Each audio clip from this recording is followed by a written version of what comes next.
Assalamualaikum warahmatullahi wabarakatuh. Kembali lagi di channel saya, Bang Sukron. Oke Sobat YouTube semua, pada video kali ini saya akan melanjutkan kembali terkait mengenai kasus pembunuhan Brigadir Yosua atau Brigadir J yang dilakukan oleh pimpinannya sendiri, yakni perwira tinggi berpangkat bintang 2, yakni mantan Kadif Propam Polri Irjen Verdi Sambo atau FS ya. Nah, di video ini saya akan membahas terkait mengenai sidang kode etik yang dijalani oleh Verdi Sambo yang dilakukan hari ini, tepatnya tadi pagi sekitar pukul setengah 10 pagi dan selesainya itu siang hari ya. Nah, di sini ini untuk sidang kode etiknya ini digelar di gedung TNCC Mabes Polri. Nah, si FS ini dihadirkan langsung dalam sidang tersebut namun digelar secara tertutup. Wah, ini kenapa kok bisa digelar secara tertutup ya? Apakah memang aturannya harus tertutup atau mungkin terbuka untuk publik ya? Nah, kita akan bahas di dalam video ini.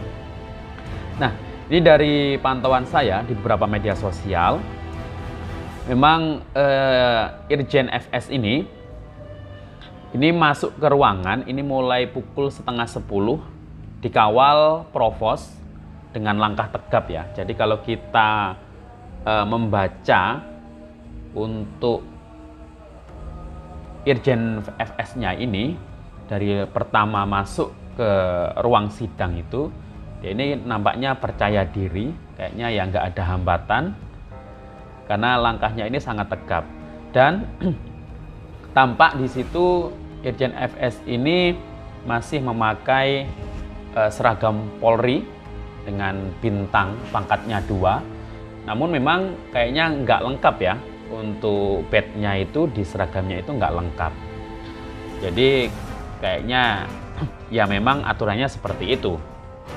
Karena sebelumnya kita ketahui bahwasannya si Irjen FS sendiri ini ketika masih menjabat sebagai Kadif Propam di Polri, nah ini kan banyak sekali pangkat, emblemnya itu, kemudian badge-badge-nya itu sangat banyak sekali. Dan berbeda hari ini ketika disidang di kode etik profesi, karena memang walaupun tersangka Irjen FS ini juga merupakan tersangka utama kasus pembunuhan, yakni 340 Junto 5556, yakni pembunuhan berencana. Namun untuk mengawal atau memproses pelanggaran profesionalismenya itu harus melalui sidang kode etik juga. Jadi selain nanti disidang di pengadilan yang merupakan kasus pidananya, jadi Irjen FS ini sebagai anggota Polri juga harus disidang untuk kode etik. Jadi kode etiknya ini nanti tuntutannya itu adalah terkait mengenai profesionalisme sebagai anggota Polri dan juga kewenangannya dalam penyidikan ini karena dia itu merekayasa ya, merekayasa kasus pembunuhan kepada Brigadir Yosua tersebut. Nah, nanti itu yang akan dijadikan tuntutan dalam sidang kode etik ini. Nah, sidang kode etik Irjen FS ini langsung dipimpin oleh sejumlah perwira tinggi, yakni Kepala Badan Intelijen dan Keamanan Kaba Intelkam Polri Komjen Ahmad Doviri, kemudian jajaran anggota komisi yaitu Inspektur Pengawasan Umum Irwasum Komjen Agung Budi Marioto, kemudian ada Kadif Propam Polri yang baru yakni Irjen Syahar Diantoro, ada Gubernur STIK Sujet bin Wahjo, dan analis kebijakan utama bidang Sabara Baharkam Polri Irjen Rudolf Albert Roja. Nah, itu ya. Nah, kalau kita melihat flashback kembali tadi ya, pada awal masuk ruang persidangan, Irjen FS ini dikawal oleh 2 orang anggota Polri dari Divisi Propam. Nah, ini dulu kan Divisi Propam ini dia kan yang memimpin. Jadi yaitu yang mengawal adalah anak buahnya dulu, mantan anak buahnya. Jadi dulu dia memerintah anak buahnya, sekarang anak buahnya yang mengamankan dia sebagai orang atau anggota yang disidang dalam kode etik. Nah, dia dulu yang menyidang kode etik, tapi sekarang dia yang disidang. Nah, ini lucu. Jadi andaikan kita ini menjadi anggota pimpinan kita, kemudian pimpinan kita ternyata terbukti melakukan kesalahan dan disidang. Nah, itu perasaan kita gimana ya? Apakah itu kita ada rasa sungkan atau seperti apa? Nah, itu ya hanya mereka yang tahu ya, untuk hatinya seperti apa. Nah, di dalam kode etik, sidang kode etik sendiri, nah, Kepala Divisi Humas Mabes Polri, Bapak Irjen Dedi ini mengatakan hasil sidang etik sendiri ini bakal diputuskan hari ini. Nah, hal itu merupakan perintah dari Kapolri sendiri, Bapak Listio Sigit Prabowo, bahwa keputusan sidang etik FS itu akan ditentukan hari ini juga sesuai perintah Kapolri agar berjalan paralel dan cepat. Jadi itu ya, jadi tadi Kadif Humas Polri sempat melakukan jumpa pers juga, mengatakan seperti itu. Jadi keputusannya itu hari ini juga. Nah, hadir pula pihak eksternal yang juga mengawasi jalannya sidang kode etik, yakni dari pihak eksternal dari Kompolnas ya, Komisi Kepolisian Nasional, yakni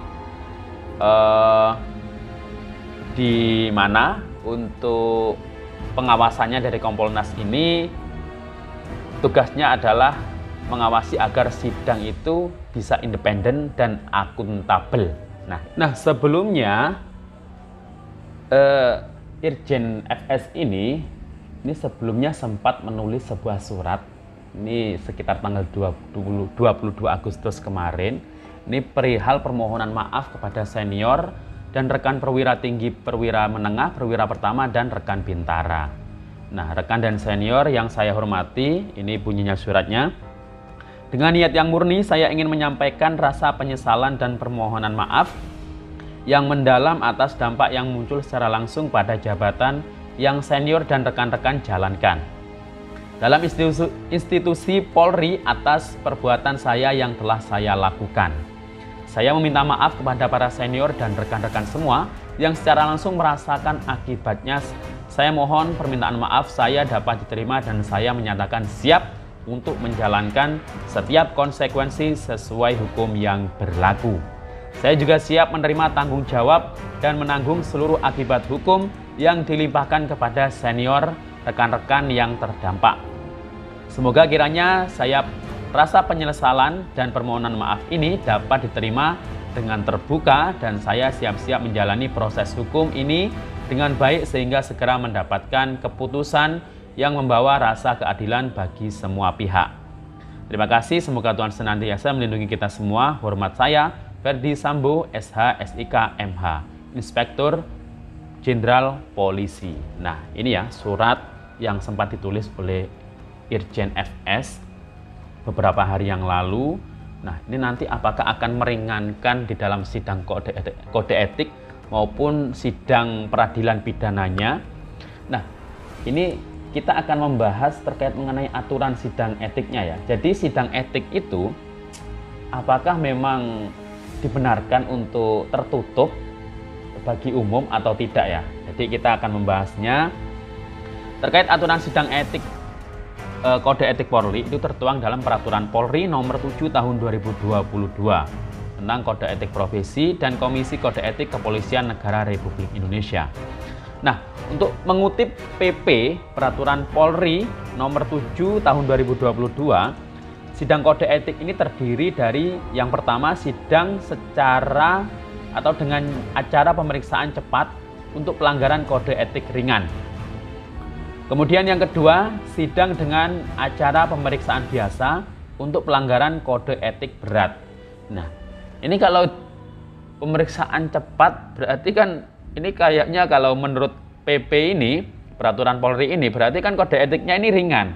Padahal ini kalau menurut saya dan mungkin masyarakat umum, kode etik di kasus Verdi Sambo ini kayaknya berat ya, karena terkait kasus ketidakprofesionalisme, kemudian merekayasa kejadian ketika olah TKP. Nah ini kan cukup berat karena pembunuhan ini, dan dia juga sudah ditetapkan sebagai tersangka di sini.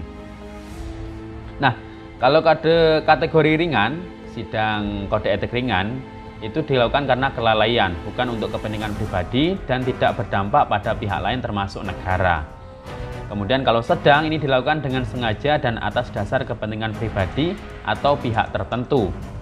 Kemudian kalau kategori berat, ini dengan kriteria antara lain dilakukan dengan sengaja atas kepentingan tertentu. Nah ini jelas ya, berarti adanya pemufakatan jahat berdampak pada keluarga hingga negara, menjadi perhatian publik, dan termasuk tindak pidana dengan putusan hukum kekuatan tetap. Nah berarti ini sudah jelas ya, kategori berat.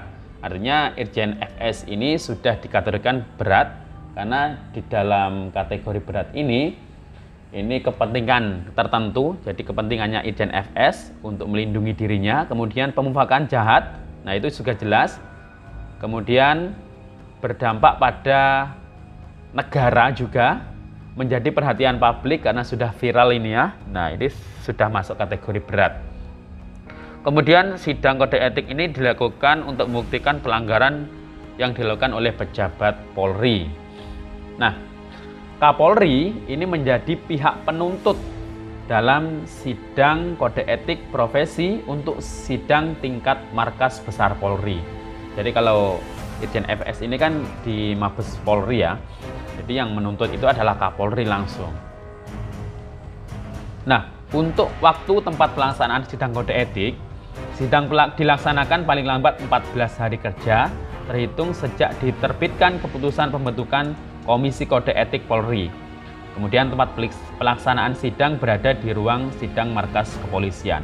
Nah, tapi kayaknya ini sangat cepat ya untuk sidang kode etiknya, karena kayaknya nggak sampai 14 hari.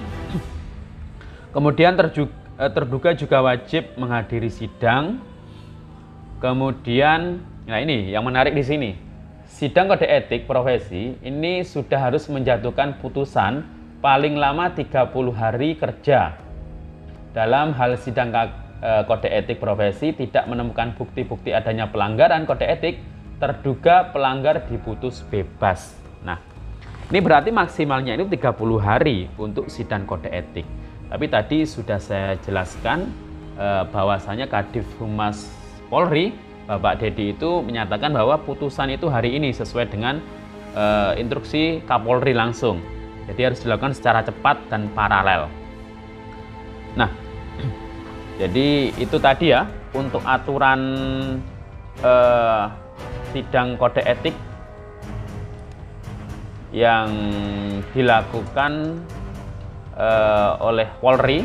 Jadi anggota yang melanggar kode etik itu pasti akan disidang secara etik di dalam Komisi Etik Profesi Polri.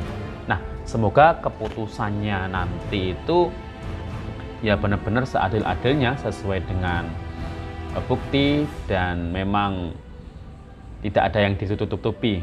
Nah, kita harapan besar masyarakat Indonesia seperti itu ya.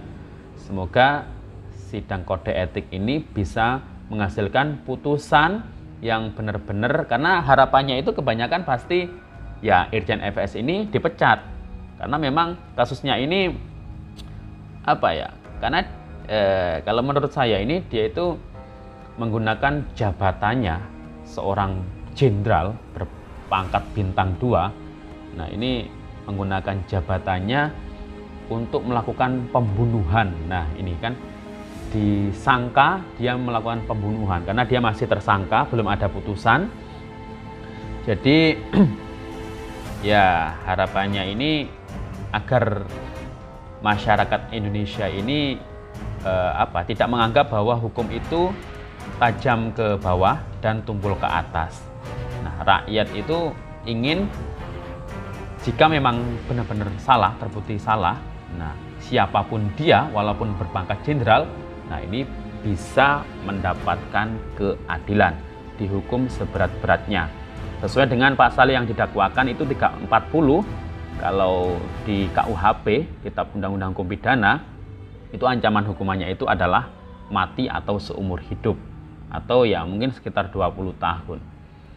Nah, paling tidak ya dia ini ya kalau dalam sidang kode etik yaitu harus dipecat kalau melanggar aturan atau melanggar tindak pidana berat ini ya, sangat berat sekali kalau pembunuhan berencana ini. Oke. Mungkin cukup itu ya sobat YouTube semua, dan besok ini informasinya Ibu Putri Chandrawati ini besok ini akan diperiksa siang. Nah, ini kata pengacaranya juga ini siap menghadiri pemeriksaan.